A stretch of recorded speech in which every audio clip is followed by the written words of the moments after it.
been racked by conflict for a long time and remains racked by conflict because there's just been a series of Taliban attacks. And obviously the next few years are very, very important.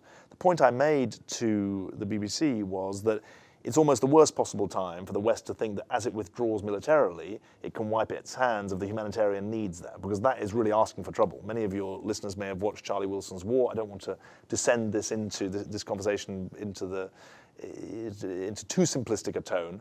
But essentially what happened after the defeat of the Soviets was that Afghanistan was left to its own devices and it wasn't able to hold its own. And so I think the humanitarian need is very great. And what we've discovered in 30 years there is a way of doing community-based humanitarian work that really makes a difference, that avoids the problems of corruption, that does get money to the people who need it, and that makes a sustainable difference.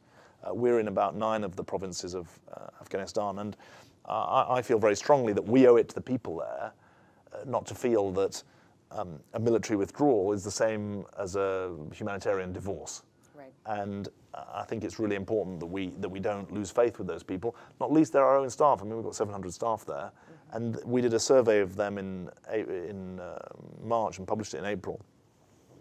And they were saying, we are so determined to fight, not in a military sense, but in a humanitarian sense for the future of our country. We want to work for the future of our country. And we want IRC to stay, they said. And they identified priorities in jobs and education, women's health, and we want to try and see that through. Right.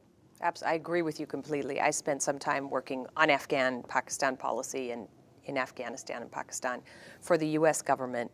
And I think what you don't see, audiences like this that are very educated and follow current events do, but many in the American public in particular don't see the positive story in both Afghanistan and Pakistan, how much it actually has improved over the past decade. There's still problems, certainly, but there has been massive progress made in terms of putting women and girls into school, in terms of vastly expanding the life expectancy of local Afghans. And the tendency of US policy in particular, less so UK, I think, is to say when our military presence draws down, our humanitarian aid will also draw down. So in the US, you've already seen a civilian aid to Afghanistan. The budget was cut in half this year, from $2 billion, which is a big number, to $1 billion.